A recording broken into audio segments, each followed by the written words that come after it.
Well, here we are again, our latest installment of the Crockett Chronicles. When? Maybe this is a rhetorical question. When are these white women going to learn not to go after Texas Congresswoman Jasmine Crockett? During a Fox interview, Attorney General Pam Bondi warned Crockett to, quote, tread very carefully, end quote, just days after the Democrat spoke at a virtual rally for the Tesla takedown movement. If you don't think the Tesla takedown movement is serious, 85% crater in Tesla sales in Europe. So let's be clear. This group is protesting against Elon Musk and the Department of Government Efficiency's efforts to dismantle the federal bureaucracy through boycotts and demonstrations at Tesla properties. We are not coming off these charges. We are looking at everything, especially if this is a concerted effort. This is domestic terrorism. And Maria, now you have this Congresswoman Crockett who is calling for attacks on Elon Musk on her birthday. Let's take him out on my birthday, she says. And yet she turns and says, oh, I'm not calling for violence. Well, she is an elected public official. And so she needs to tread very carefully because nothing will happen to Elon Musk. And we're going to fight to protect all of the Tesla owners throughout this country, and it's this basic safety. Once again, domestic terrorism is going to come to a stop in our country. Well, what we've learned is something that we probably should have suspected, that Pam Bondi doesn't know the definition of domestic terrorism. But then again, that's not why she's the Attorney General, isn't it?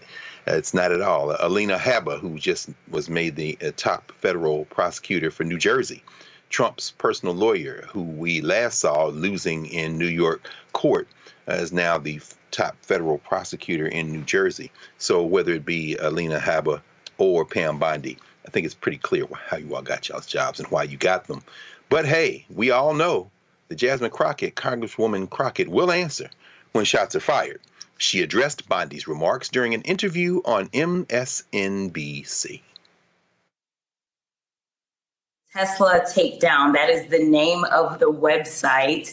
And it was all about this large protest that they're calling for. And this is a nonviolent protest that they're calling for. And in fact, when I was on there, which is why the Attorney General had to say that I wasn't calling for violence, and it's ridiculous that I even have to say something like that. But because they are trying to twist our words, one of the things that I told people to do is make sure you are adhering to the laws in your area. Make sure you know what it looks like to protest and to be able to raise your voices and to exercise your constitutional right to free speech. And what we see is that they want to dull our free speech rights. They want to make sure that those that are participating in the press, because we saw that there have been recent attacks specifically on this news organization, they want y'all to kind of tamp down what you say and hopefully buy into the lies instead of going out there and just telling the truth. And so, yeah, I'm excited to see that Elon Musk, that his money as it relates to Tesla, well, Tesla's tanking right now. And I'm okay with that. So just in case the slow people listening decide to clip this up later, I just want to say that I have never promoted violence whatsoever. Yet I've also never made excuse for those violent actors such as the ones on January 6th. So Pam Bondi, if you have an issue with terrorism, maybe you should talk to your boss about locking back up those guys that he let out that participated in January 6th. Congresswoman Crockett, who of course has a law degree, practiced law, business owner, had her own law firm, helping us understand the difference perhaps between a definitional statute and a charging statute. So Pam Bondi using words kind of loosely there, and Jasmine Crockett reminding us that there are indeed domestic terrorists in the United States who were charged and convicted, and many of them were pardoned by Pam Bondi's boss, Donald Trump. Dr. Dibinga, you sit there and look at this. You've written about this. You teach about this, how race operates. What do you make of Bondi's statements, and why do you think she made them and aimed them specifically at, as she said, this Congresswoman, Jasmine Crockett? And what do you hear when you hear the way that Bondi lined out there?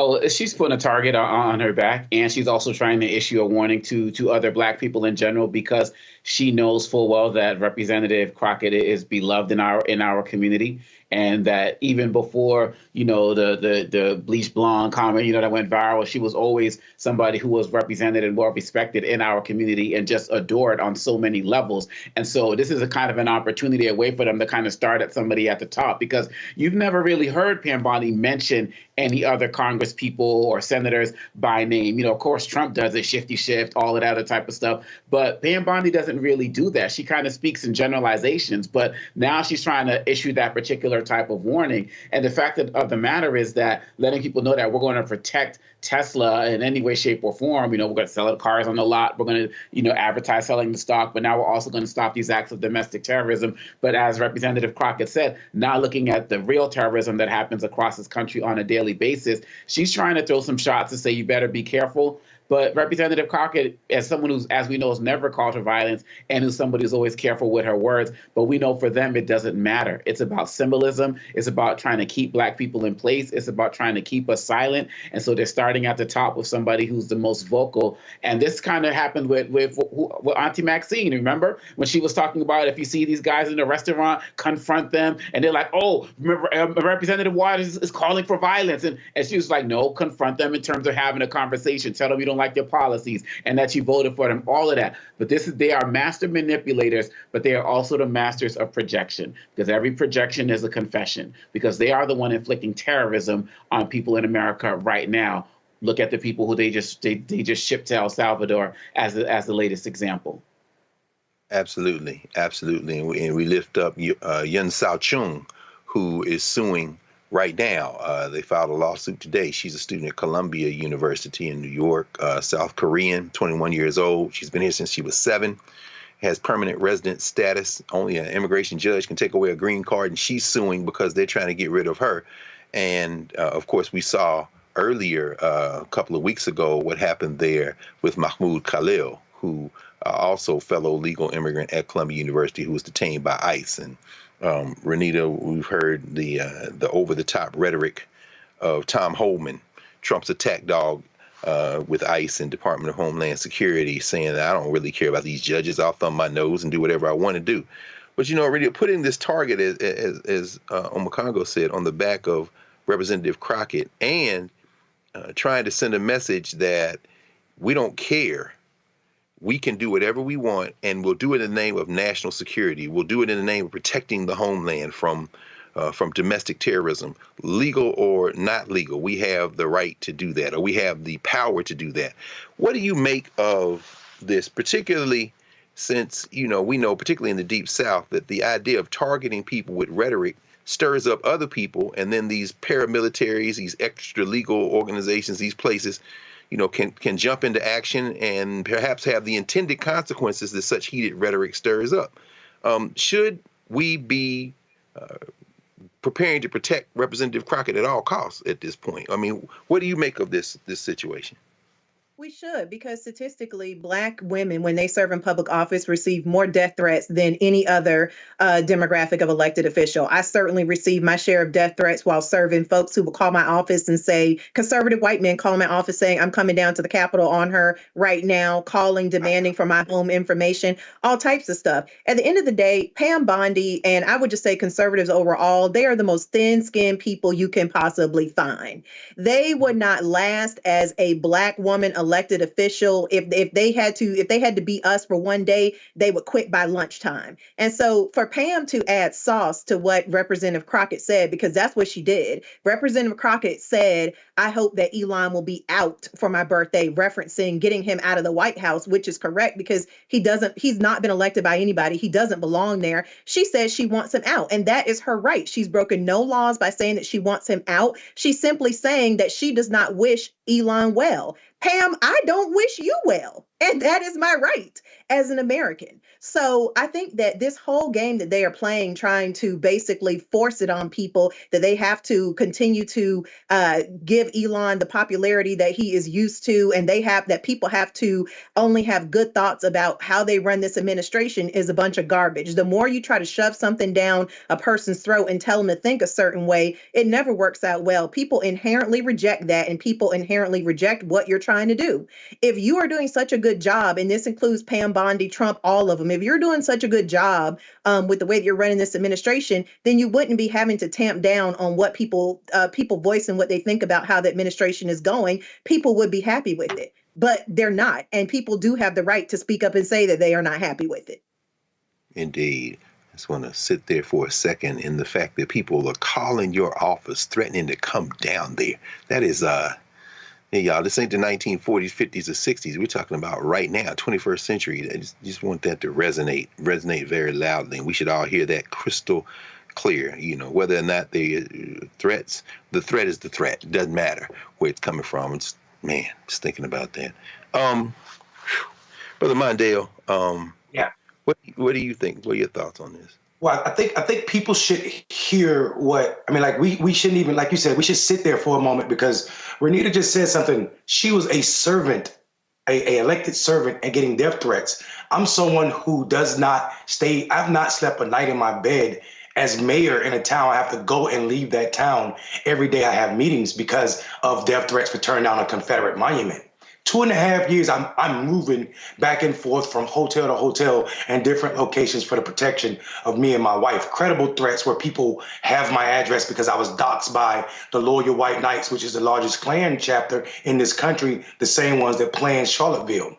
But what Bondi want to do is, if she want to talk about those domestic terrorists, then she should be talking about what her FBI said, that the largest and the greatest threat to Americans, the greatest form of domestic terrorism is white supremacy, white nationalists. She should get busy with that, but she can't, because she's disarmed the Civil Rights Division of her department.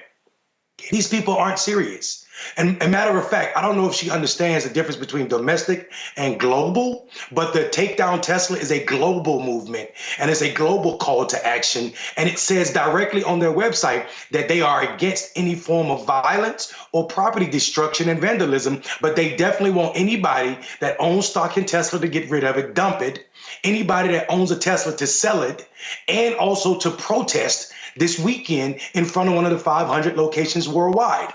30 of them are planned in the United States, across 30 states. So I think this idea that they think that is a form of violence, it is in their mind, because they are white people not understanding why black people and other people are standing up or having the right to be uppity Negroes in this moment. And that will always be a form of terrorism for people who support and stand for the idea of whiteness. You, me, and everybody on this panel do not have a right, and Crockett included, do not have a right to question whiteness, a white person. And I think that's the point they're speaking from. The problem is they're saying it out loud. And we need to listen to them, because they're not dog whistling anymore. They're letting you know that black people need to be in their place. And if you're not, we're willing to use all matters of government to put you there. Absolutely, absolutely. And for those who are, so glad you brought the global context there. For those who have been paying attention, the electric vehicle leader in the world, the giant, is BYD out of China. Can't buy them here, of course, but today, BYD reported annual revenues from 2024 of around $107 billion. Last year, Tesla's annual revenue was $97.7 billion, and that's without access to the U.S. market. That profit jumped 34% for BYD in fiscal year 2024. By the way, about 2 weeks ago, they announced a quantum leap in battery technology. They now have announced a battery that can go almost 300 miles for an electric vehicle on a 5-minute charge. Elon Musk, do you hear what's coming for you, baby? I know that's why you want to steal our tax dollars. Hello, I'm Isaac Hayes III, founder and CEO of Fanbase. Listen to what I'm about to tell you. The window to invest in Fanbase is closing. We've raised over $10.6 million of our $17 million goal. That means there's room for less than 6,370 people to invest in Fanbase for the average amount. The minimum to invest in Fanbase Right now, it's $399. That makes you an owner in Fanbase today. Go to startengine.com/fanbase to invest. Why? Because current social apps have taken advantage of users for far too long, with content suppression, shadow banning, harmful racist content, and no real tools for monetization and equity. Fanbase has over 1.4 million users and counting, allowing anyone to reach all their following and monetize their content from day one. Social media is the new TV, and whoever owns the apps that distribute that content have the opportunity to own potential billion-dollar companies. While big platforms with uncertain futures are failing to serve their users, Fanbase is stepping up to fill the gap. Don't wait until it's too late. Invest now, invest for yourself and your future.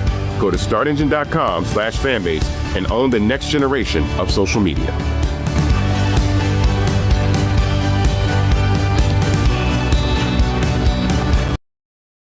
I done told y'all the Republicans in Tennessee are just beyond stuck on stupid. They act a fool all the damn time. Well, guess what? My man, State Representative Justin Pearson, was not having it. Tennessee Hauler dropped this video here where they went at it because this one Republican was criticizing Justin for not being at the Capitol when he was mourning the death of his brother who took his own life. And things got a little heated on the floor. Justin, talk your shit. We need to do something about the gun violence epidemic, and now is the time to do it. And I will continue to advocate for that because I believe in it. Personally, from our family's own experience to the experiences of too many people in our district and in our community who are suffering from the lack of good laws and good regulation. You don't have to throw out responsible gun ownership in behalf of the Second Amendment. I know every member in this committee's been here this year working during committee, during session, voting on bills. Yes, sir. And I know you may have some things going on, but you have not. So I don't think it's fair for you to come in front of this committee and lecture us on hard work and convictions. We've been here working. Thank you, Chair Farmer, for your comments. They incense me. They make me very, very angry, not just because of the lack of regard, but the disrespect and the same denigrating tone that you used on the State House floor when the vote to expel me happened. It's disrespectful.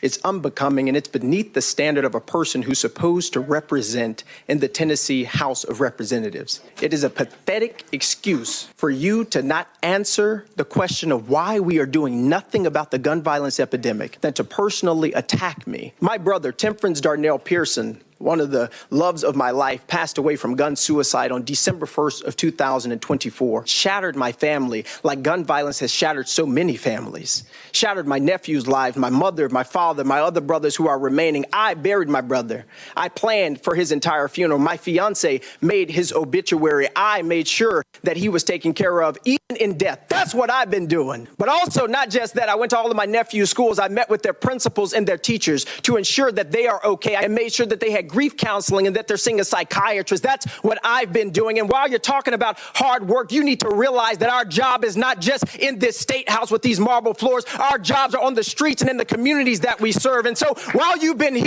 passing bills that have been hurting transgender children, while you've been here passing bills that have been hurting the poor, hurting the marginalized, hurting the disenfranchised, while you've been here passing bills that have not ended poverty, while you've been here passing bills that have not helped people who need Medicaid expansion, while you've been here doing the hard work of making sure that our state is not the state that it can be because you have decided. Representative Pearson. I've been in my community, meeting with seniors, meeting with young people. That's what I've been doing. Hard work doesn't just happen with this legislation. It happens in our communities. Representative Pearson. While you've been here doing that, I've been in my community. And it's taking your grief and your pain and your heartache and it's standing in front of people who you know may not like you. Standing in front of people who you know will disrespect you. You need to pass better laws, better legislation, and fight for a state where everybody is able to live more freely from the pain of gun violence that me and my family are experiencing. That's what you need to think about, Chairman Paul. And if you can't think that, learn to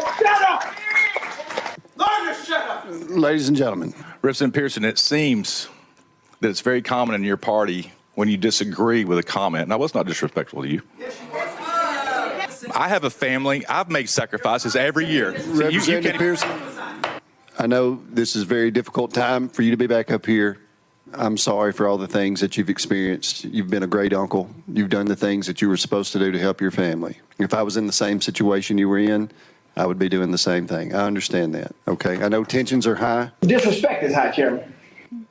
We are now voting in House Bill 1392 on the full judiciary. Mr. Chairman, you have 2 ayes, 7 nays. The noes prevail. House Bill 1392 fails. No. Hey, Representative Pearson. No, sir. No, sir. No. Don't touch him. Do not touch him. Do not touch him. Do not touch him.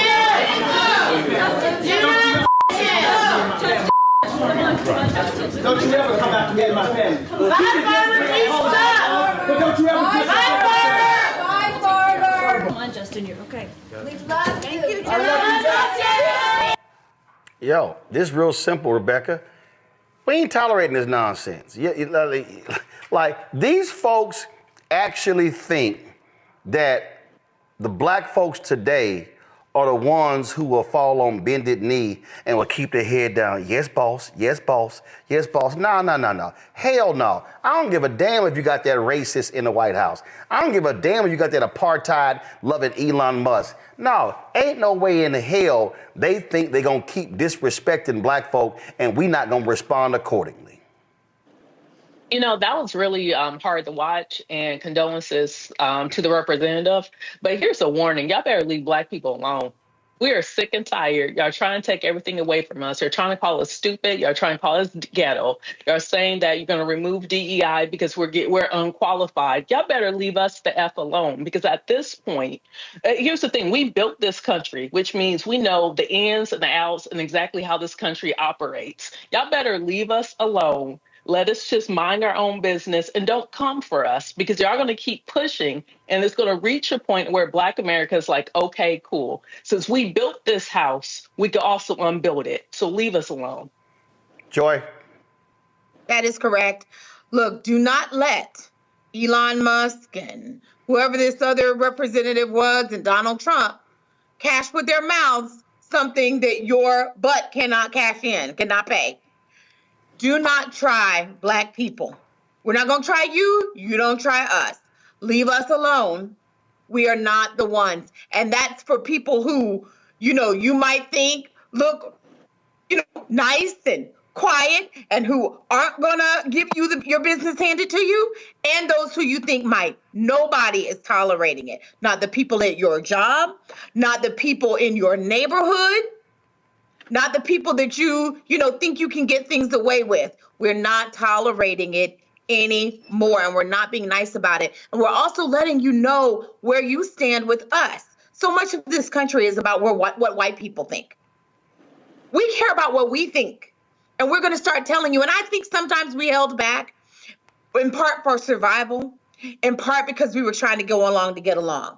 But you have shown that that does not work. So the gloves are off. So now we're going to start telling you the truth. And what he did was he married policy with the fury, the righteous fury that he had with personal experience. Yep. You cannot beat that. And that is why that representative looked silly, why his wife and his children are embarrassed tonight to know him. Well, that's also because the whole world sees who he is. Well, and he ain't, what. And that's one of the reasons right there, Jolanda, why that Republican chair had the proper tone and respect. Yes. There. So go ahead. And I've got to tell you, so I don't know if you know this, but my condolences go off to Representative Pearson. My father killed himself. I was with my dad when he killed himself. 2 of my uncles killed themselves. And we need time to grieve.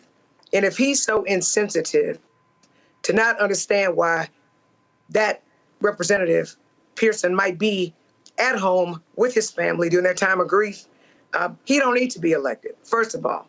Second of all, at this moment in time in history, and trust me, there's a fork in the road right now, and we either better fight back or we're going to be destroyed. We're going to be taken back to before Jim Crow. That every single solitary time we see racism and disrespect, we absolutely better point it out, right? And if you come at him disrespectfully like that, Black people right now need strong leadership. And what they did back in slavery times is they would take our strongest Black men and they were and they would draw and quarter them to get every other Negro in line, every other slave in line. So guess what? We cannot allow that to happen. We need to fortify him. We need to, I'll say, we ain't got no place. Like, that's what they think that we're supposed to be, except for we are more intelligent. We've tasted some freedom, and we're going to fight for it. And we're not going to let you just disrespect us. And if you grew up in the hood like I grew up in the hood, I'm going to say that again. If you grew up in the hood like I grew up in the hood, if you let a bully you, they will continue to bully you. Sometimes you need to bust them in their face and make them think twice. And I bet you what, when Representative Pearson was over there by him, he was sitting real quiet, wasn't he?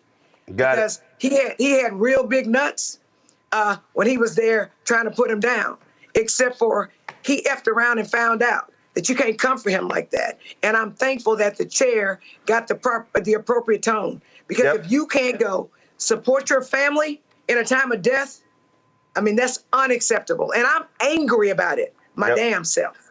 Hello, I'm Isaac Hayes III, founder and CEO of Fanbase. Listen to what I'm about to tell you. The window to invest in Fanbase is closing. We've raised over $10.6 million of our $17 million goal. That means there's room for less than 6,370 people to invest in Fanbase for the average amount. The minimum to invest in Fanbase right now is $399. That makes you an owner in Fanbase today. Go to startengine.com/fanbase to invest. Why? Because current social apps have taken advantage of users for far too long, with content suppression, shadow banning, harmful racist content, and no real tools for monetization and equity. Fanbase has over 1.4 million users and counting, allowing anyone to reach all their following and monetize their content from day one.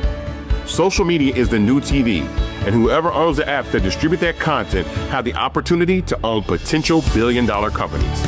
While big platforms with uncertain futures are failing to serve their users, Fanbase is stepping up to fill the gap. Don't wait until it's too late. Invest now, invest for yourself and your future. Go to startengine.com/fanbase and own the next generation of social media.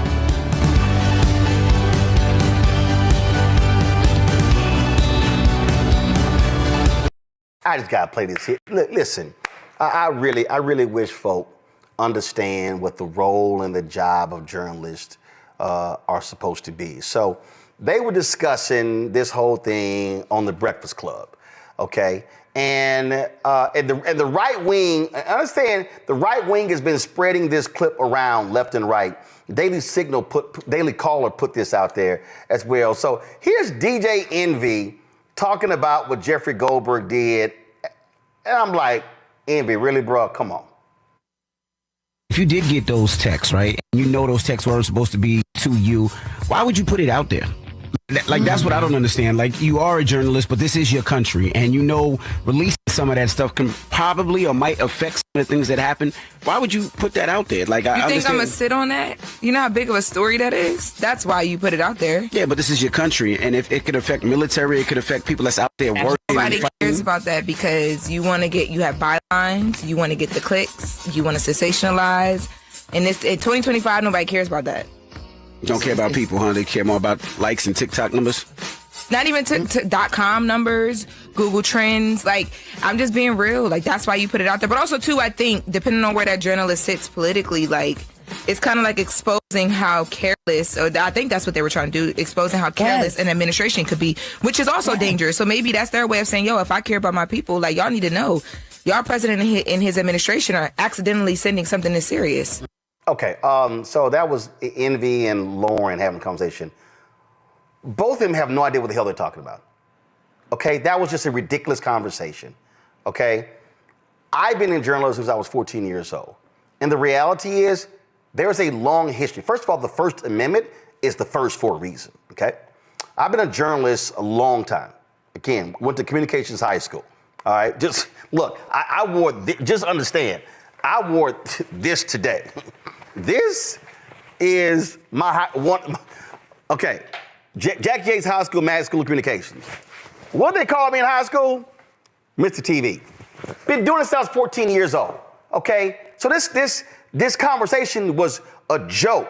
This isn't about Lauren. It's not about clicks. It's not about that. It's actually about the role of a journalist. It's what journalists do. They broke the law. There are things that we report on in journalism. These things actually happen. You know what? There's a thing that's called, people maybe remember, the My Lai massacre. Go to my computer, okay? This was broken by two journalists, okay? Seymour Hersh is one of those journalists, okay? Very well known, Pulitzer Prize winning, where they broke the story about what happened during Vietnam, what American troops were doing. Okay, do y'all understand? This is Richard Seymour Hersh and Ronald Rittenhour. They actually broke that story, all right? Many of us know about the other story. It's been documentaries, it's been movies, the movie The Post centered around it, the Pentagon Papers. Daniel Ellsberg got a hold of the voluminous history of the Vietnam War. Come on, go to my iPad. All right, this is from the National Archives, okay? It literally breaks it down. But Daniel Ellsberg, he was working with the Rand Corporation. He was so shocked by what he saw in Vietnam, but also the lies that were being told by the American people. And so he then passed on the Pentagon Papers to the New York Times. And the New York Times, the Nixon administration went after them and then tried to get them to stop it. They got an injunction. And what then happened was the Washington Post then began to report on it as well. Okay, the Supreme Court ruled in favor of the New York Times and the Washington Post. This is what journalists do every single day. Folks, I have a copy of this book, which is an amazing book by Ethan Michael McKaylee. It's called The Defender, How the Legendary Black Newspaper Changed America. Okay, this is what this book looks like. If you read this book, you know what you will discover? During World War II, the United States actually threatened to sue and to imprison black newspapers because the black newspapers were writing about racism that black troops had faced in the United States military. They wanted to charge them with treason, saying that their reporting was not in the interest of the United States. They wanted the black papers to only be writing about the war. And they said, wait a minute, y'all, there was a campaign called the Double V campaign, victory at home and victory abroad. That's what black papers were doing. To Lauren and Envy, what about clicks? It was about the black papers writing about the racism that African Americans were facing in the United States military. We can go on and on and on with countless television stories, radio stories, newspaper and magazine about how journalists have been writing about the actions of media, writing about stuff that has been leaked. I remember when I was in Fort Worth, been a city hall reporter for the Star Telegram, when I was being leaked information about the lousy housing department there. This is what journalists do every day. And so in that clip, when Envy was talking about, well, you're an American, yes, but it has nothing to do with the issue. Do understand, Nixon wanted to put Katharine Graham, the publisher of the Washington Post, through the ringer, the New York Times as well. I just told you they wanted to actually try black newspaper publishers for treason. So what are we talking about here? If you're going to be on radio, if you're going to be on urban radio, my God, have some facts to back it up. Please, by all means. But when you put these things out to the public doesn't know about these things. I dare say the young audience of the Breakfast Club, they don't know. I'm not assuming, but more than likely, they ain't got no clue about the My Lai massacre. They got no clue about the Pentagon Papers. They got no clue about the many instances where journalists have actually done this reporting. It has nothing to do with being an American. It has nothing to do with being a Texan or being a Houstonian. When you are a reporter, you may have to report some things that government officials don't like. I've had countless run-ins with mayors and city council members and state legislators, members of Congress. My job is not to serve them. It has nothing to do with the flag and, oh my God, this might hurt the military. No, it's called the public interest. The public interest. And so when I saw that clip, I was like, I sent Envy a text. I was like, bro, what are you talking about? I need black targeted media because the Breakfast Club is not black owned. iHeart Radio owns the Breakfast Club. But I need, if we're going to be having conversations, I need us giving factual conversations to black people. And the role of journalists, it's not about waving the flag. Why was Phil Donahue's show on MSNBC canceled during the Iraq War? Because of, oh, no, we got to be waving the flag. We now know, because of some journalists with Knight Ridder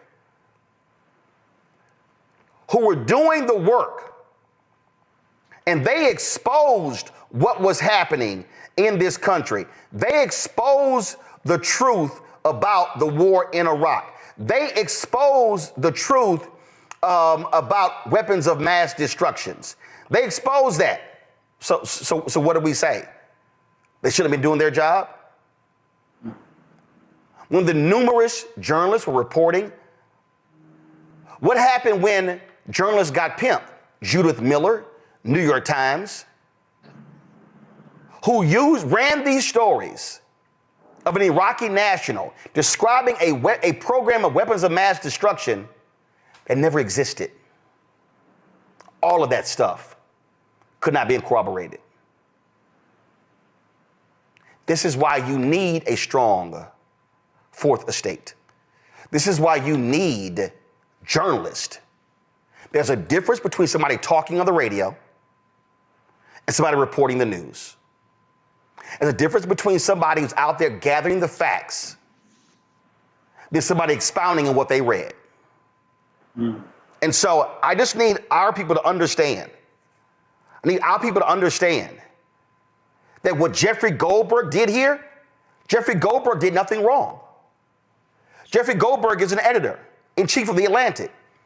He was added to a signal group. Do y'all understand that, again, what they were doing was against the law? They were brazenly and openly having conversations in a signal chat group about the attacks in Yemen. Let me repeat again. Pull the graphic up. I need to show y'all who was on there. National Security Advisor, Waltz. Vice President, J.D. Vance. Pete Hegseth, Defense Secretary. Susan Wiles, Chief of Staff. Marco Rubio, Secretary of State. You got Tulsi Gabbard, the Director of National Intelligence. The Director of National Intelligence, meaning all of the intelligence agencies reporting to her. Ratcliffe, head of the CIA. Stephen Miller, top aide to Trump. The lead negotiator, Witkoff, who was in Moscow at the time when he was in the group. That, Envy, is why Goldberg reported the story.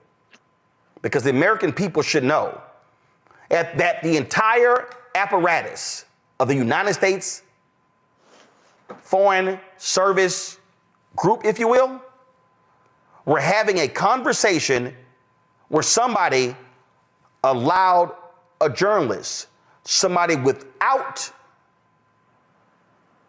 security clearance, into a conversation to listen to actual troop movements and actions taken by the United States military. You damn right, Jeffrey Goldberg should have reported this. This is what our job is. Simple as that. Final comment from our panel on this. Randy, you first. Journalists are the people who provide the truth for us. They allow us to make the decisions. I mean, they are so vital to America. I mean, everything you said, it was just was spot on. I don't think that Goldberg, he's not an influencer. I don't think he's worried about clicks and likes, but he is worried about being true to his profession. And that really makes him a true American.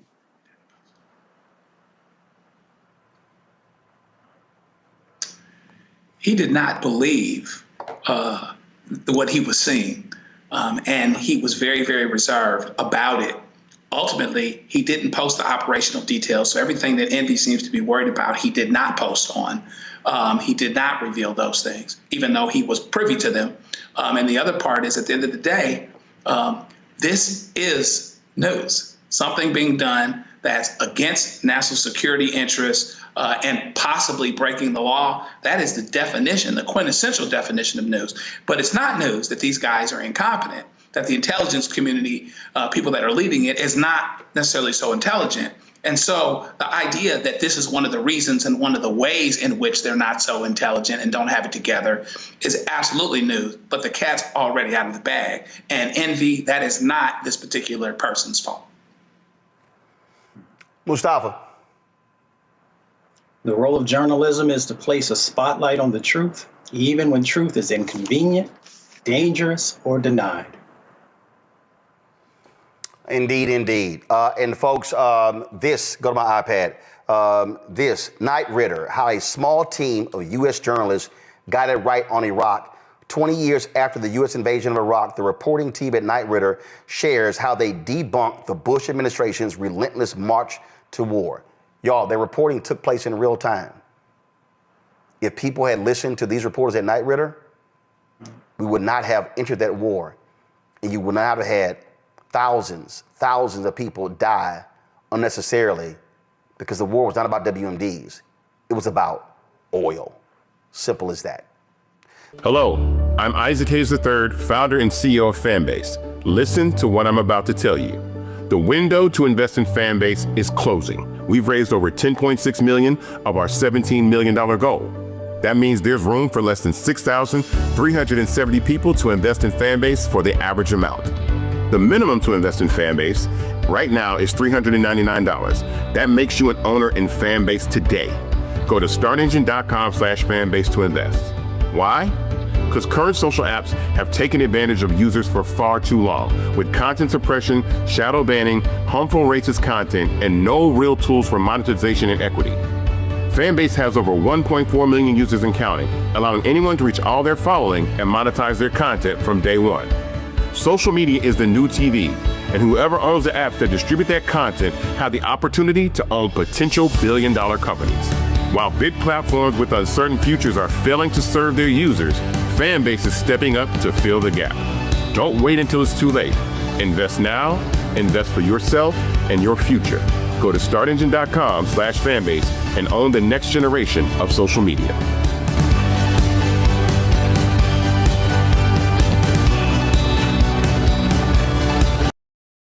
But I just want y'all to understand, the racists, they can't use the N-word. Well, then, not really, because Trump and Elon will give them approval. So what they want to do is, damn, we can't call you the N-word. We could call you ghetto. See, they got all these different euphemisms and different names what they want to call you. But since they want to say she's ghetto, well, let's just go ahead and see how she broke it down today in the Crockett Chronicles. Go ahead, roll the stinger, the Crockett Chronicles stinger.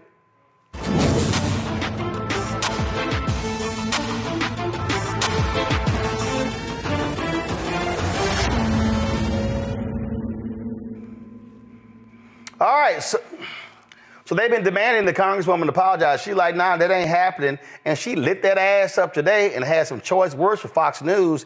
And damn, if I had some tea, I'm here for it. It should not be surprising that the president is doing everything possible to make it more difficult for the media to hold him accountable and for the public to be informed about his reckless and illegal behavior. Yet here we are. The Republicans have actually organized this goofy hearing to try to convince the American people that PBS and NPR are, quote, domestic terrorists, or domestic threats, my apologies, not the incompetent, unqualified Secretary of Defense who's texting war plans to journalists. But it's y'all, PBS and NPR, the American people are supposed to be worried about. You can't make this up. It's as stupid as it sounds. The American people should be worried about the president threatening to investigate NBC for treason for reporting on his felony convictions, or arresting reporters and stripping networks of their licenses for not saying nice things about him or not using Gulf of America. The Republicans' witness, Mr. Gonzalez, went so far as to suggest that because NPR and PBS reported on the murder of George Floyd, they, quote, represent a danger to our physical health as well as to civic health of our body politics. Ms. Mayor, do you think reporting on the murder of George Floyd and highlighting instances of systemic racism is a domestic threat to America? Thank you, Congresswoman. I believe it's our responsibility to report on all issues of interest to the American public. Thank you so much. Ms. Karger, what about you?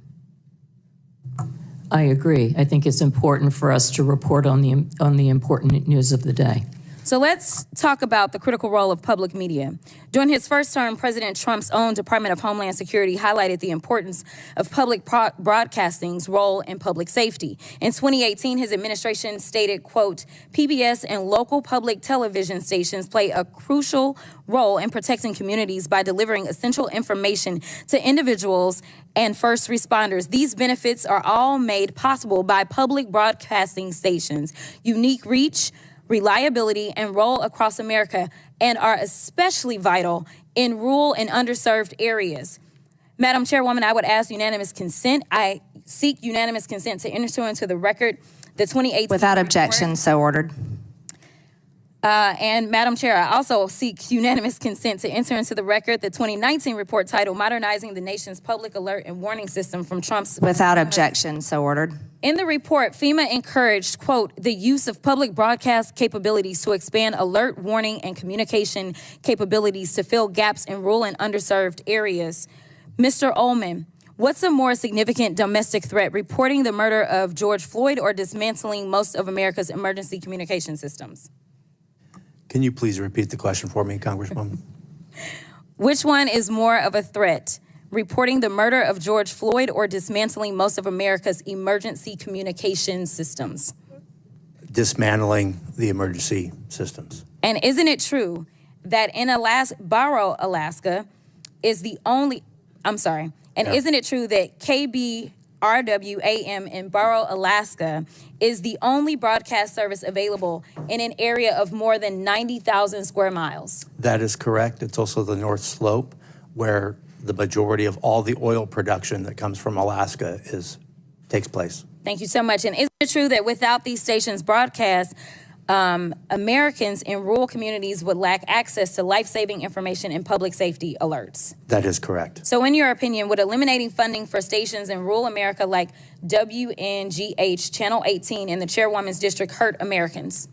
It would hurt Americans, yes. In fact, Georgia Public Broadcasting serves as the official distributor of evacuation route information during state-ordered evacuations, and the chairwoman is here advocating to strip their funding. Look, the DOGE agenda isn't about government efficiency. It's about breeding corruption at the expense of the safety of the American people, particularly Americans living in rural or remote parts of the country. They don't care about public safety. They don't care about emergency management, and they don't care about free speech, all of which are harming American people. In fact, I'm going to skip off real quick because they have tried to come for you, Ms. Mayor, and I just want to clarify, you did not work for NPR when those statements were made, did you?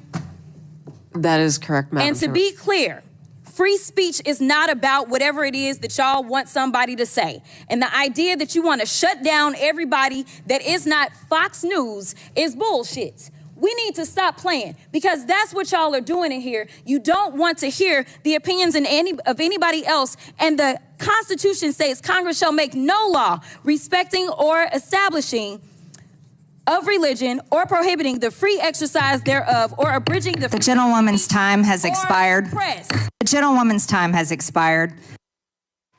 Well, shit. Handle your business, Jasmine. I'm so sick and tired of these damn racists, Joy. And that's what they are. They racist. All of you get out, you get out. That's all it is. They want to say the N-word so bad. And guess what? Y'all can go to hell with your censure. Because if you got that fool Green, you got that fool Andy Ogles, who lied on his campaign finance reports about a loan he got. You got the racist congressman there from Arizona. They can all go straight to hell. And so you gonna come for Jasmine Crockett? You coming for all of us? Absolutely. And I mean, nobody is worried about them censuring her. They are completely illegitimate. They are a joke. And frankly, if you do that, it's only going to mean more people are going to give to her. It's only going to increase her popularity. It's only going to make sure more people are listening to her and receiving her message. So do what you will. This woman is not worried about you calling her names, and neither are the rest of us. We are no longer falling for your ridiculous, racist, misogynist, misogynoir arguments. And by the way, the greatest threat to people with disabilities has been and continues to be now Donald Trump and the policies he advocates for. And that includes Greg Abbott and the things that he has done in the state of Texas. They are an existential threat to people with disabilities. So keep people with disabilities out of your mouth.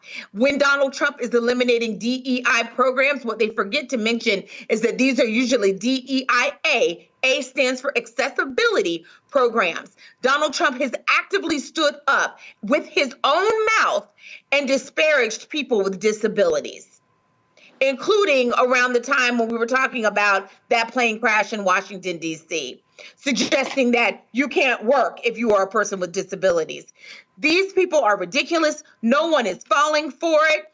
And frankly, at this point, if they are complimenting you, that means you're not doing anything. You're doing their bidding. The only safe place, the only moral place to be in this moment is part of the resistance. And if they are attacking you, then that is the best sign that you are right where the Lord means you to be. And then, of course, you always got these loudmouth folk who show their asses, such as Michael Rappaport, Jolanda. And so he responded to my tweet where he called her a race hustler. And so this is what he posted. Let's be real clear. Michael Rappaport, you're not funny. You're not an interesting comedian. No way in hell I will even go see one of your shows. He goes, she's a low life for that alone, besides the list of all of her other race hustling con work. But that comment puts her in the Michael Rappaport official shitbag list. Michael Rappaport, you ain't even relevant enough to have a list. But who is Michael Rappaport? And there you go. You've been to sports events, they're like, who's he? Well, that's what I have to say to him, first of all. Second of all, I have to say that sometimes you have to speak non-Queen's English in order to make your point. Third of all, they're jealous of her. They're jealous of the attention she gets. And since their intelligence doesn't afford them a grand vocabulary, then they have to try to do put downs like they're doing with her. I can't help it that the woman speaks in sound bites. I can't help it that the woman connects with people with our most base fears. I can't help it if she is not afraid to say what most people are terrified to say. And I know with older Black people who experience Jim Crow and segregation and lynchings, they appreciate that a Black woman is in the halls of Congress and can talk back to these white folks that were oppressing us. And guess what? They saying, keep on doing it, Jasmine. And you know what? If she didn't have the ball, they wouldn't be coming for her. Trust and believe that. Y'all mad. So first of all, is she too ghetto or is she too educated? I don't understand. Right. And why? And why? If I have the ability to, or the talent, like the qualifications to go to an elite school, now it's used against me, and you're telling me because I go to the best schools and I get an undergraduate degree and I get a law degree that I have to disassociate from where I'm from. I have to lose my Blackness. Why? That's actually believing that in order to be smart, you have to be white or you have to do white stuff. And like you said, Roland, and this is what you left out, how many of these people want babies with Black men?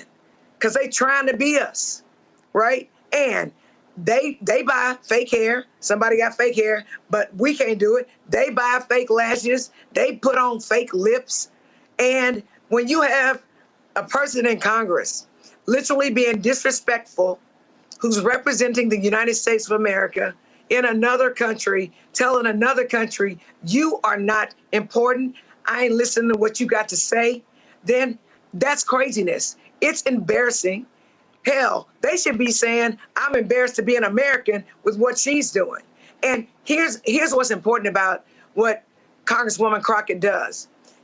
She might get you because she is probably one of the best with comebacks, but she's talking about policy failures for them.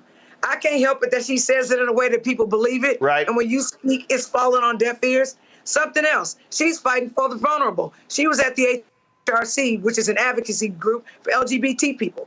Trump and Governor Abbott come for gay people, so she fighting for them. And it's Republican hypocrisy. Right. When they stand up, they disrespect President Obama, they disrespected Joe Biden, and Jasmine says something. And all of a sudden, it's an act of war. Listen, Trump called every governor names. He said here, you know, he called Gavin Newsom scum. He used all kinds of names, Rebecca. That's who these people are. So they ain't got no room to lecture nobody. Nobody. Rebecca, go ahead. Jasmine's not ghetto. She grew up in St. Louis with my cousin Bobby. Like, she's not ghetto at all. Here's the thing. I'd rather be Jasmine Crockett than Chuck Schumer, someone who's appearing to be feckless when it comes to protecting the rights of Americans and not properly standing up as a minority leader or as the opposition leader in the Senate. I would rather be Jasmine Crockett than an American Idol reject like Marjorie Taylor Greene. So, I mean, there's so many, like, they say it as if it's not a badge of honor. All of us on this panel here, all three of us on this panel, we're attorneys, we're Black women. I'm sure all sorts of our classmates wanted to call us ghetto, the N-word, and all sorts of other names because we're brilliant in how we show up, and so is Jasmine Crockett. I think it's great that she's being an effective voice that's cutting through the noise because we're not seeing enough of that in what should be the opposition party against this administration. So good for Jasmine. Well, it's real simple. We got some other stuff we got to get to, but listen, King Wallonius made it plain. I posted this on Instagram yesterday, and Instagram removed the audio. I don't know why they did it, but I'm just saying I'm in the mood for this here when it comes to just describing Marjorie Taylor Greene. So y'all keep the panel up, turn the audio up. So I just simply can't help myself for this King Wallonius hit song right here that I think is a banger.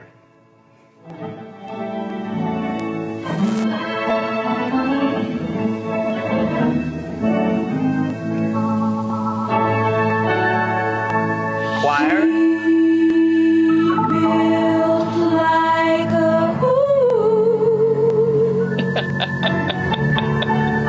This is by Marjorie Taylor Greene, y'all.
One more time for people in the back.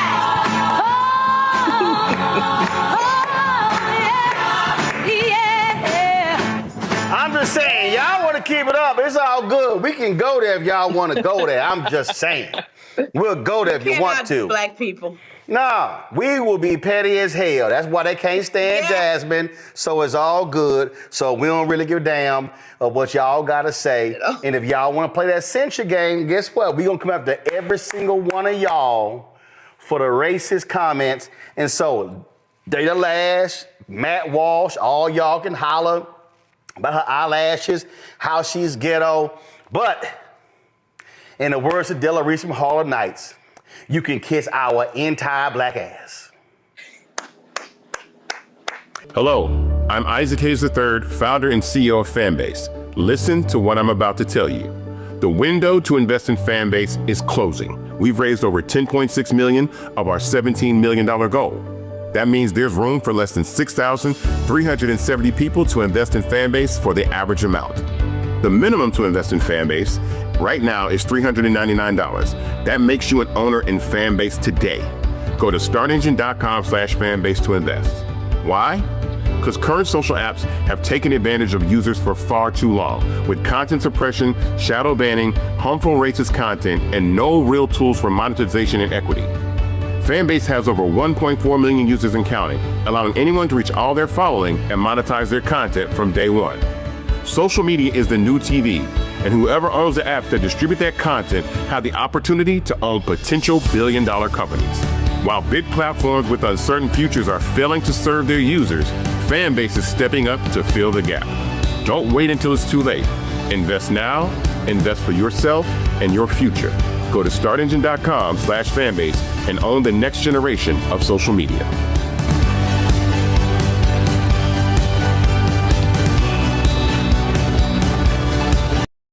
The amount of lying that we are seeing today, they are attacking everybody. They're attacking Jeffrey Goldberg. Now they're claiming, oh, Elon Musk and Doge are going to be investigating how he got into a Signal chat. Y'all, I got Signal. You add somebody from your phone.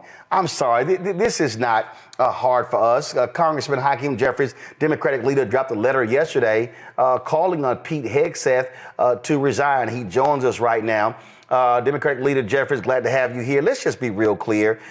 Peter Hegseth replaced a retired four-star general, a man whose resume that Peter Hegseth couldn't even carry.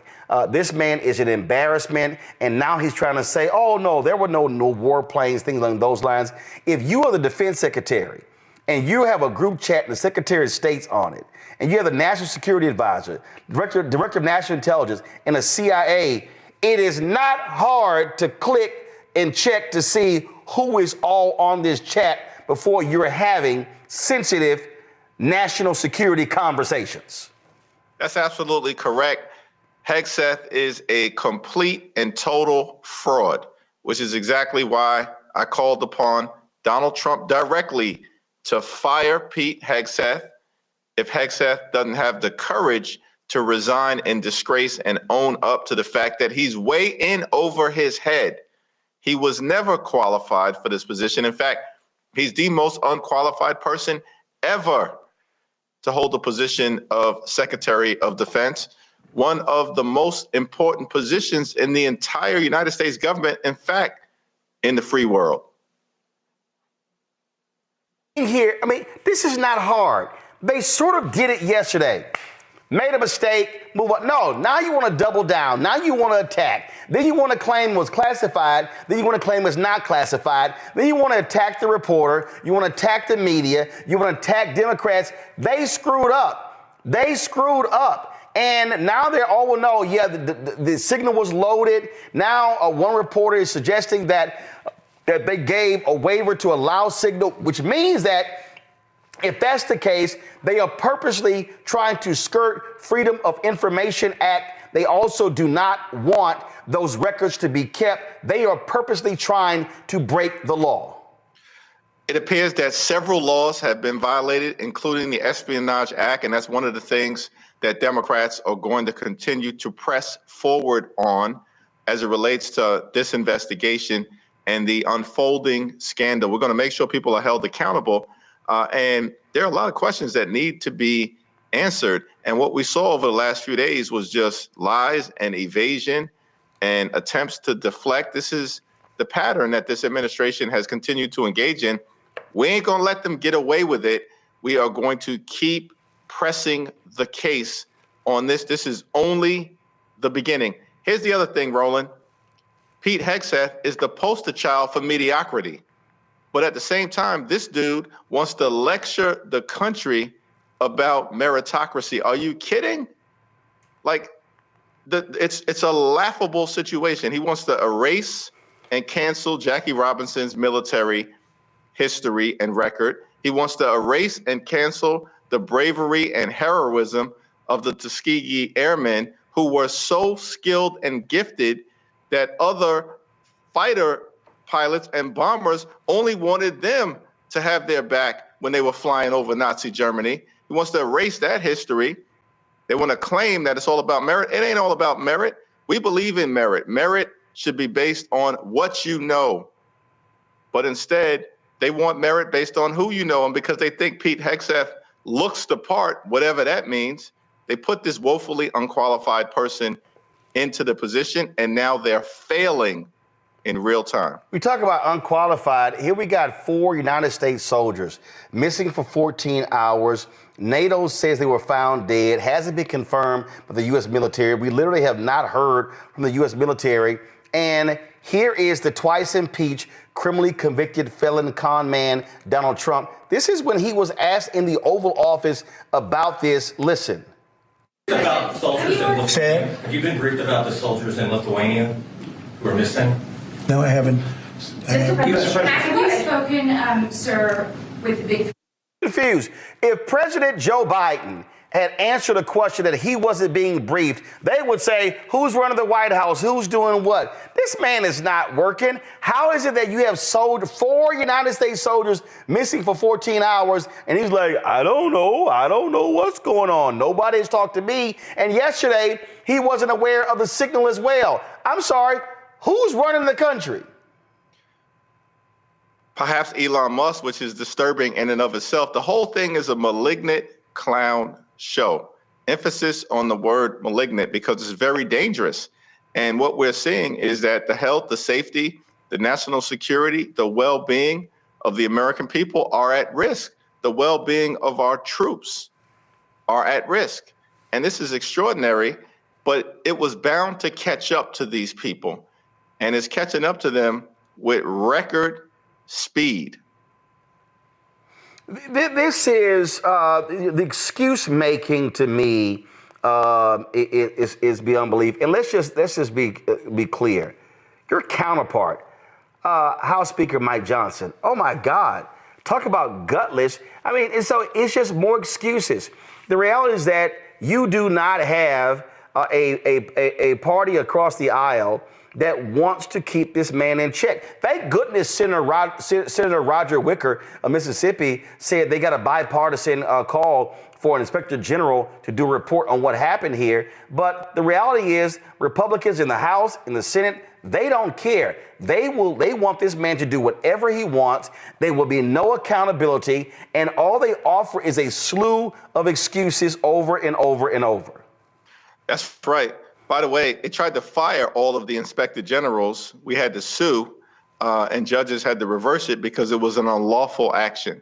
And it's my sense, certainly, I mean, the House Republican Conference, forget about them. They continue to bury their heads in the sand. They think they work for Donald Trump and Elon Musk. Congress works for the American people. And so their sycophantic behavior, we expect that that's going to continue. But we will press the case. We're going to use every lever available to us to make sure that we follow the facts, we apply the law, we're guided by the Constitution, we expose these frauds for who they are, and then make sure that there is some accountability.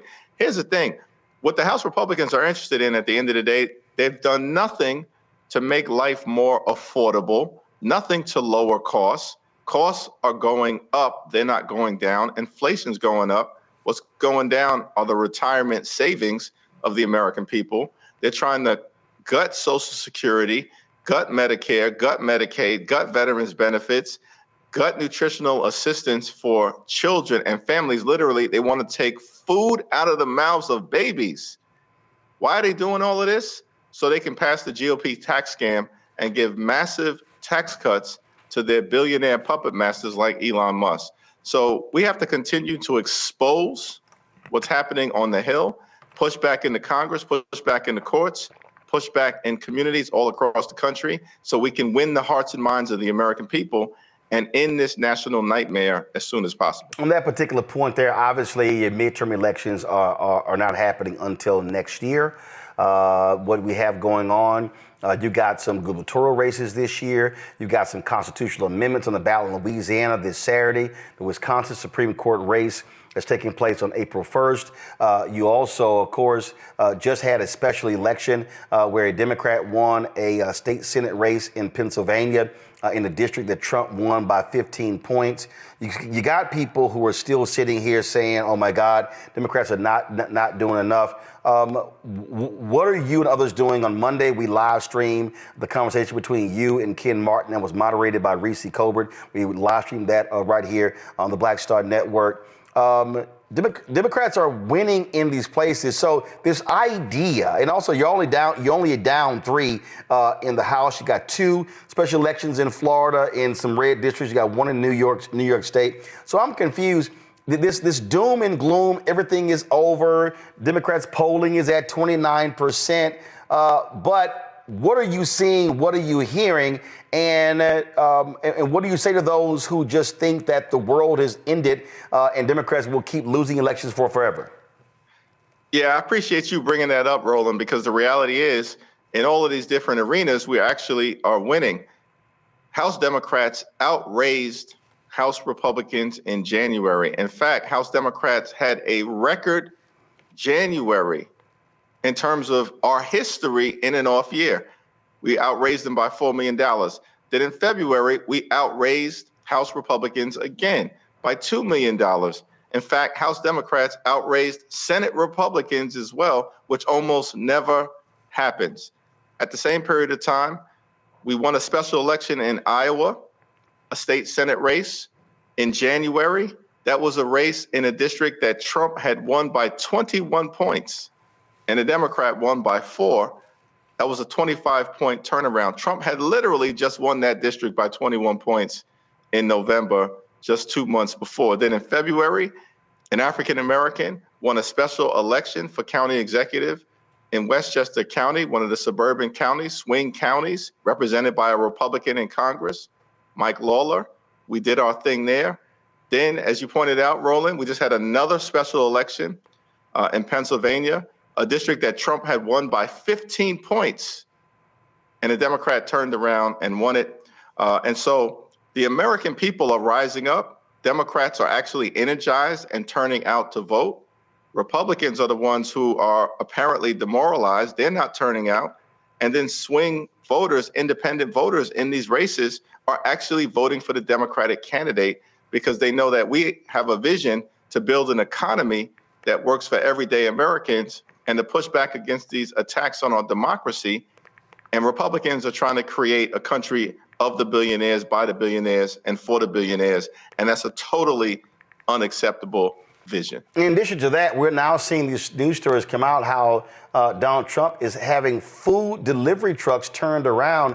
You've got food banks in Ohio and other places that are not getting food. I thought these people were pro-life.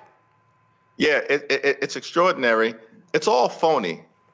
I mean, it's all phony. At the end of the day, what drives them is massive tax breaks for billionaires and wealthy corporations. All this talk about trying to make life better for working class Americans, that went out the door the day after they won. And now it's just an extreme agenda, dismantling the Social Security Administration in real time. Why would they go after our parents and our grandparents who rely upon Social Security to live? On average, $65 a day, but they're leaving Elon Musk alone, who's got $8 million a day in federal contracts. Send out their check. It's insane. I'm glad you brought up Social Security. There's been a lot of conversation. We covered this the other day. You got the Commerce Secretary, billionaire, worth $4 billion, doing a show where he brought up if Social Security checks were late for his mother-in-law. This is what he had to say. This is Howard Lutnick. Let's say Social Security didn't send out their checks this month. My mother-in-law, who's 94, she wouldn't call and complain. She just wouldn't. She'd think something got messed up, and she'll get it next month. Yeah. Mm-hmm. A fraudster always makes the loudest noise, screaming, yelling, and complaining. Okay, I'm sorry. This man is worth $4 billion. Okay, let's be real clear. If I got $4 billion, my mother-in-law, unfortunately mine is deceased, she ain't waiting on a Social Security check. Let's just be real clear. But this idea that, oh, she wouldn't say anything, she would just wait for it next month. The millions of people that depend on that check being on time, how arrogant is this billionaire making a claim like that? And basically he's saying, if you're upset that your Social Security check is late, you're a fraudster. My mother relies on her Social Security check.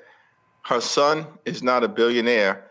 And I can tell you that if that Social Security check is late, even a day late, she's on the phone with her congressman's son trying to figure out what happens, open up a constituent case. Why? Because she needs it.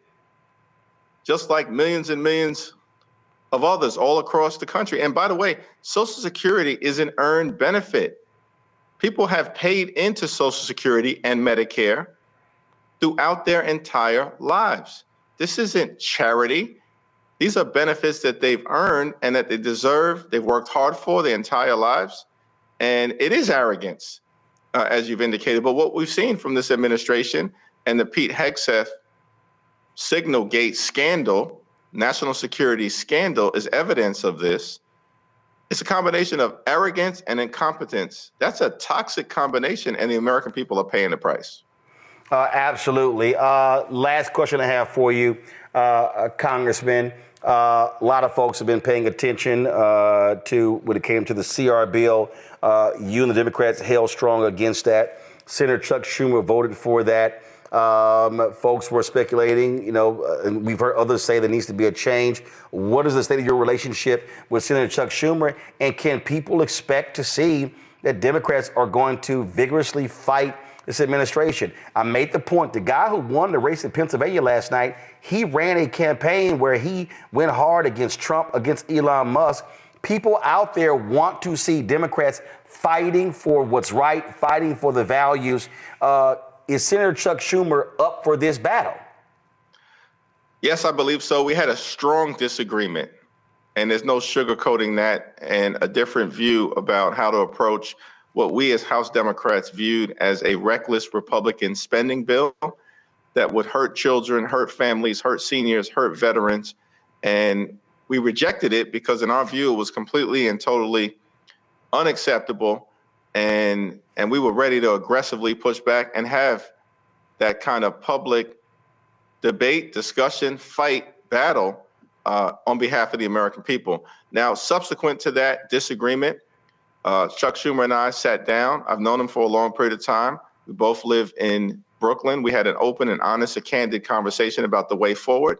And though we disagreed about the spending issue, we do agree on the overwhelming majority of issues. And I think we're going to be in alignment on the fights to come, particularly as it relates to the need to save the health care of the American people and push back against and stop the Republican effort to visit upon the American people the largest Medicaid cut in American history, which is outrageous and disgusting and needs to be stopped. All right, then. Well, Congressman Hakeem Jeffries, we appreciate it. And hey, again, you and Ken Martin sat down, and I'll throw this out. I would love to host in our studio. Y'all just tell me how much time y'all want to do it. You, Senator Schumer, and Ken Martin to have a conversation about the future forward for the Democratic Party. You guys let me know when we can make it happen. Count me in. I look forward to making that happen. All right. I appreciate it. Thanks a lot. Okay, man. Hello, I'm Isaac Hayes III, founder and CEO of Fanbase. Listen to what I'm about to tell you. The window to invest in Fanbase is closing. We've raised over $10.6 million of our $17 million goal. That means there's room for less than 6,370 people to invest in Fanbase for the average amount. The minimum to invest in Fanbase right now is $399. That makes you an owner in Fanbase today. Go to startengine.com/fanbase to invest. Why? because current social apps have taken advantage of users for far too long, with content suppression, shadow banning, harmful racist content, and no real tools for monetization and equity.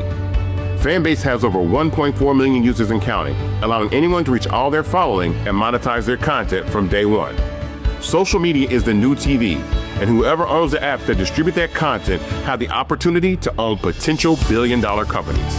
While big platforms with uncertain futures are failing to serve their users, Fanbase is stepping up to fill the gap. Don't wait until it's too late. Invest now, invest for yourself and your future. Go to startengine.com/fanbase and own the next generation of social media.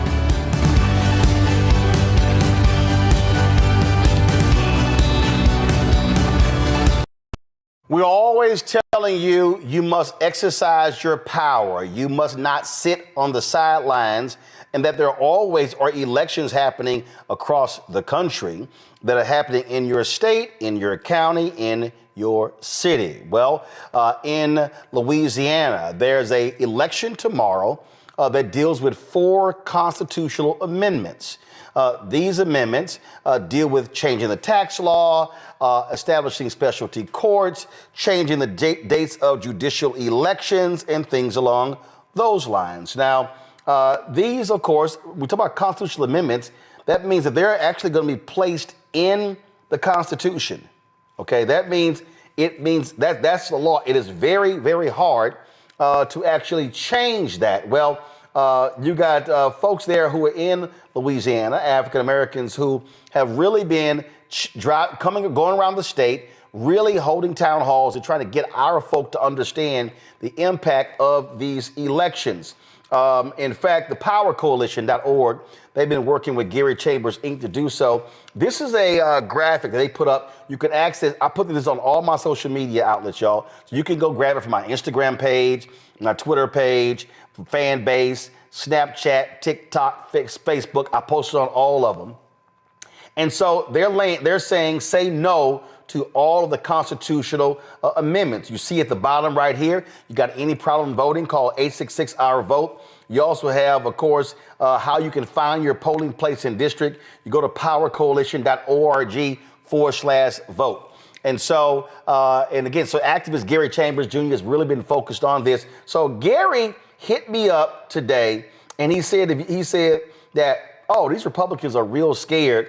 And so they have been using, of course, using text messages that have been going to black folks. I saw somebody on posting on social media, they don't even live in Louisiana, and they got a text message. And so you might say, well, who are they utilizing? Who are they having push stuff out? Would you believe rapper 50 Cent? Now, 50 Cent just signed a 45-year lease agreement for his studio buildings in Shreveport, Louisiana. This is the video Gary sent me that they have been sending around with 50 Cent backing one of these constitutional amendments. I want y'all to listen. This is Curtis James Jackson. You might know me as 50 Cent. I have a special message for the people of Louisiana. As you may have heard, I'm now a proud Louisiana property and business owner working hard to bring film and television industry back to Louisiana. I'm working because I have an opportunity to use my influence and make real change in the communities. I want to see more jobs and prosperity in the state of Louisiana. This is why I support the Amendment 2 on your ballot this Saturday. You should too. Don't let anyone confuse you about the Amendment 2. It gives teachers permanent pay raise. It doubles senior citizens tax deduction. This is all good stuff. Voting in favor of the Amendment 2 makes common sense. And this is a bipartisan effort. Every Louisiana State Senate Democrat voted to get the Amendment 2 on the ballot. This one is about the people coming together. This is Curtis James Jackson. You might know me as 50 Cent. Okay. I have a special message. All right, well, again, 50 Cent just showed up in Louisiana very recently. Let's talk to somebody who is a lifelong resident of Louisiana, activist Gary Chambers Jr. So, Gary, you sent me that this morning. So you heard 50 Cent there talking about Amendment 2. This is from the Power Coalition. They say this amendment would change some of Louisiana's rules about taxes, government spending, and teachers' pay. It is a grab bag of changes, but at its core, It cuts funding for early, special, and K-12 education, as well as roads and infrastructure maintenance. Explain. Thank you again, Roland, for having us be a part of this conversation. You know, I wish 50 would have tried something else today other than interfering in our politics. But the reality is it's about what's good for him. But the truth of this is, Roland, they are restructuring the entirety of our tax code to help people like 50 Cent. Out-of-state business owners are going to be able to get more money in tax deductions in order to pay for this. People who are working class folks, school teachers, bus drivers, people who are auto mechanics, people who are people that work in restaurants, you're going to end up paying more in taxes because they're taxing more things in sales taxes. Teachers, this is a stipend that they're going to make permanent. It is not a raise. Teachers are not going to get any additional money in their pay. And a matter of fact, because of the changes in the sales taxes, their money is going to get ate up in more taxes rather than a serious substantive raise for our teachers. Roland, this has gotten so desperate for the governor that he was at the White House the other day, caught on a hot mic talking to Mike Johnson about this issue. And that's why they call 50, because at the end of the day, 50 is a businessman looking to advance himself in his business. And I don't have an issue with 50 coming to Shreveport and doing business. I don't have an issue with him buying up property. I don't have an issue with him attempting to revitalize Shreveport. I do have an issue with you saying that this is something that's good for us because you heard it from some white politicians in our state. I would also tell you that Democrats in the state Senate did vote for this, but ask black folks in the state of Louisiana if they showed up overwhelmingly for the Democrats that are in the Senate. The answer is no. We've had abysmal voter turnout in this state over the last couple of years. We've never had, in Baton Rouge, I looked this up recently, Roland, in Baton Rouge, in the last 20 years, there's not been a single legislative race where 50% of the people showed up to vote. So it's telling me that a senator supported this is not telling me that this is what the people of the state of Louisiana support. Also, right now, 37% of turnout in the state of Louisiana is black. If 12 to 15% of white people agree with what black voters are saying right now in this state, we end up defeating the governor and sending a message to him and the state legislature that you got to do better than this. The other thing is, we don't need confusion. We're telling people to vote no on all four. To have 50 come in and say vote yes on two, that's entering in confusion to a simple message, no on all four, because they're all bad for the people of Louisiana.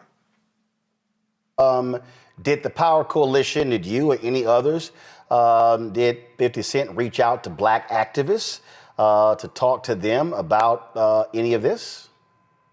I've never had a conversation with 50. I reached out to you. I reached out to some other folks on the national level who I felt may have a relationship with the brother, because look, you may not know, okay? I'm trying to give the brother the benefit of the doubt. 50, you may not understand how this will hurt working class people, how this is gonna hurt poor people. You may not have read the legislation because it's such a complicated piece of legislation that people sued in order to have it removed from the ballot because the language is so long and complicated because it's confusing. The reality is this policy is gonna restructure our tax plan, cost poor people more money, help rich people keep more of their money, and it's a bad deal for the working class people of Louisiana. It is also disappointing when black folks who have acquired a certain level of wealth talk to wealthy white people to come then tell black folks what they ought to do.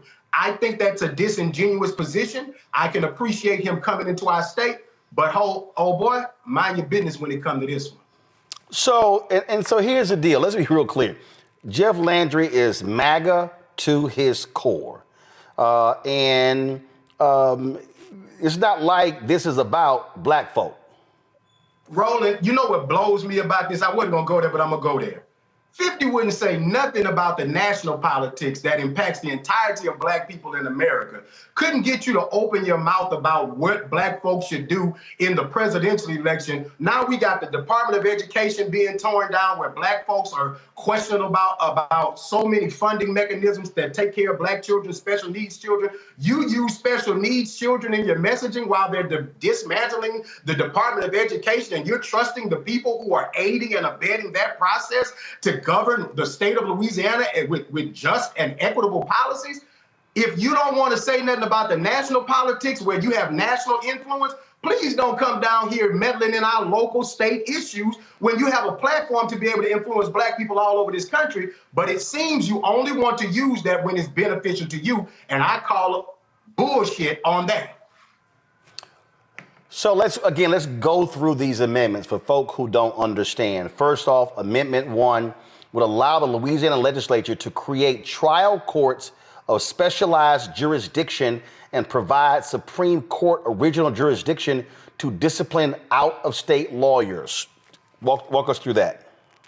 So this basically says that if an out-of-state lawyer does something that the courts oppose, that they give them the ability to create special courts. Roland, you understand the complexities of what it takes to put something into the Constitution. This gives them broad powers to create new courts. We oppose that. While specialty courts can be a benefit, we don't want new broad sweeping powers for them to go in and create specialty courts that they're going to end up penalizing lawyers with. The Supreme Court of the state of Louisiana can already deal with out-of-state lawyers. We don't need a new court system to do it. More bureaucracy. All right. We talked about Amendment 2, so let's go to Amendment 3. It would allow the Louisiana legislature to decide which crimes could lead to a juvenile being tried as an adult. Additionally, this would allow lawmakers to change rules over time without needing a constitutional amendment. So right now, 80% of the kids in juvenile justice system in Louisiana are black kids. So we know that these laws are generated to lock up more black kids. But here's the reality. District attorneys in Louisiana are already charging juveniles as adults. They already last year took kids out of juvenile correctional facilities and placed them in Angola Penitentiary. He just put a proposal forth to spend $36 million on a new juvenile detention center in Rapides Parish while we are looking for funding for tutoring programs. This is not about helping black children. This is not about making our community safer. If he was serious about making our community safer, he'd have took that $36 million and invested in community programs to tutor these kids and give them after-school programs in some of these communities where these things are happening. District attorneys already have the power to charge these juveniles as adults. What this would do is give the legislature the ability to throw a bunch more charges in there that they can put our kids in jail for. So a kid who stole a $500 cell phone could end up in an adult correctional facility. And the reality is you end up with kids that are more broken than they are fixed by that. We end up with kids that are tainted by the justice system rather than given the tools that they need to be successful in this life. And the last thing I'll say on that, Roland, is you don't get a Gary Chambers if rules like that existed in Louisiana, because I was a kid who was arrested for the first time at 12, arrested again at 16, and arrested again at 21. Never was I arrested for something that I was actually guilty of, okay? So let's be clear. Every black kid that gets in contact with the cops is not necessarily a criminal or wrong, but the system in this state should not become more punitive. It should become more prosperous and give young people the ability to find avenues for prosperity rather than punishment. Okay, let's go to Amendment 4. Would allow the state to fill the vacancies for new courts using the earliest election date allowed by state law, which are often low turnouts. They want to do just what they're doing right here in this March 29th election where most people aren't paying attention. The governor was caught on a hot mic saying they thought the turnout was going to be 12%. Now they're predicting that the turnout is going to be around 22%. They know that low turnout elections allow them to get judges of their choosing on the bench, and that does not benefit the global population of this state to get an equitable and fair judiciary. And again, when you talk about these low turnout elections, look, they understand how things helps them and how it helps them being able to turn out. In fact, this is a NOLA small business owner, Matthew Roland Weber. He posted this. This is his graphic on the. Give me 1 second. It's not coming up. We'll figure out why. Give me a second. He posted a graphic on this election here. This is how he broke it down. He calls Amendment 1 shady specialty courts. Amendment 2 tax cuts for the rich. Amendment 3 dismantling juvenile justice. Amendment 4 tinkering with judicial elections. I love it. I love it. It is short, to the point, and accurate to what this is. These policies are all bad for the state of Louisiana. I really hope that 50 finds some new relationships in our state so that he doesn't come meddling in and trying to tell black folks. And let me tell you something. I know he doesn't care, but there's not a single black person that I've talked to today that felt anything positive from getting that text message from 50. And I would hope that somebody like him would not allow people to use him as a tool. Because if you are as bad as you say you are, then you should be coming in, influencing and changing things rather than getting those people to use you like a piece of equipment. This was that you mentioned the video, the hot mic. This is it. This is when MAGA Governor Jeff Landry was in Washington, D.C., and he's here with House Speaker Mike Johnson. Folks, listen to this.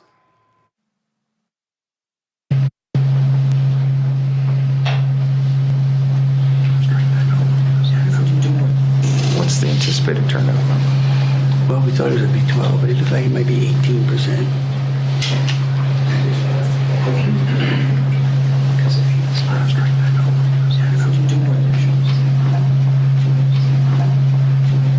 Yeah.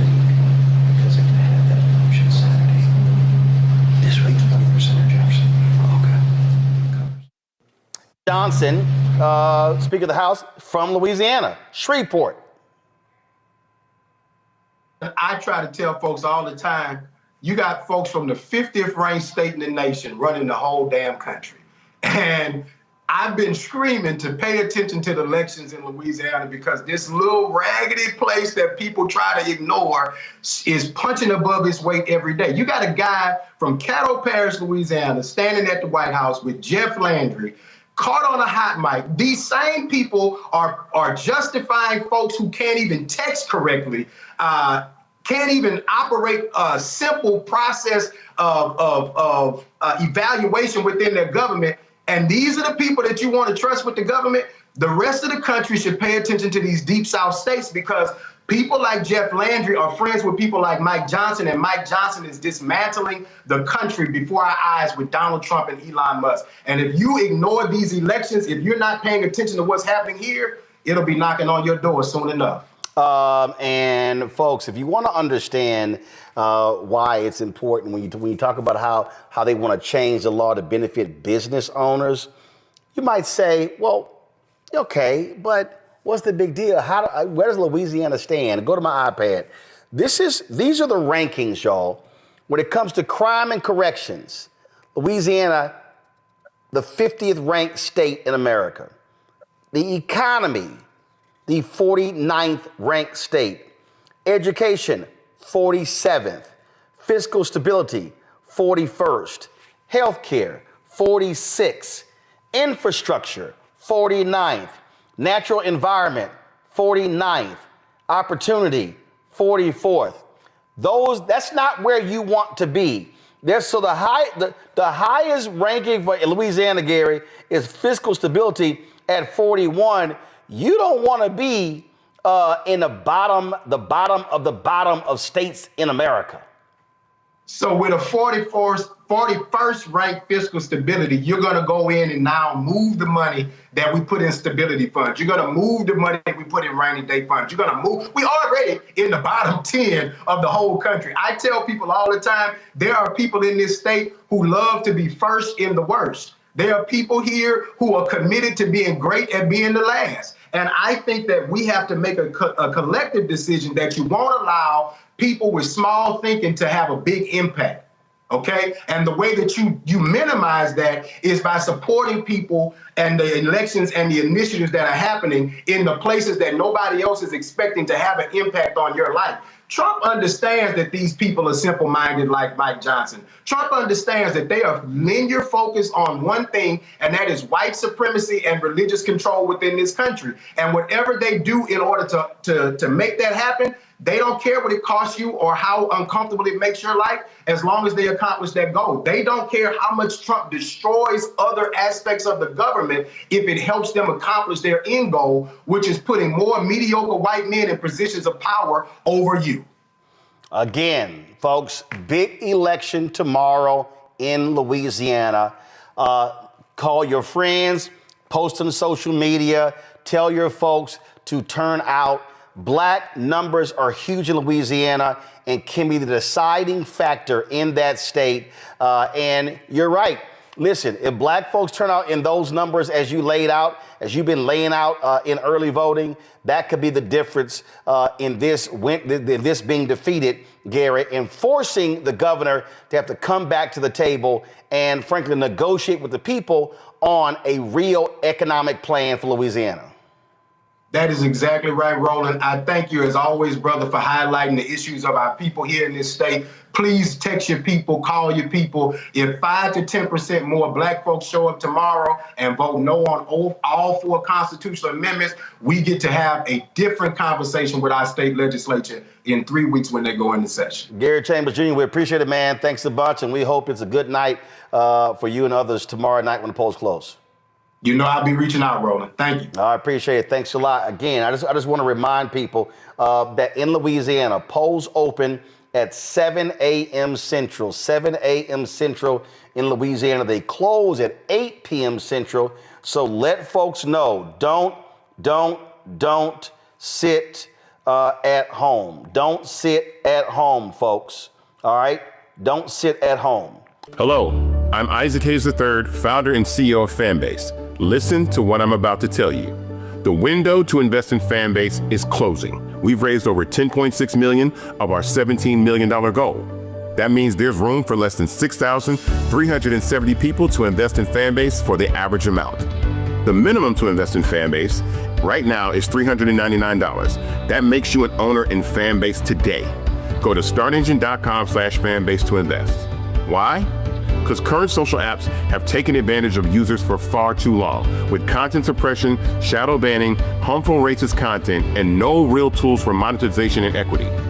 Fanbase has over 1.4 million users and counting, allowing anyone to reach all their following and monetize their content from day one. Social media is the new TV, and whoever owns the apps that distribute that content have the opportunity to own potential billion-dollar companies.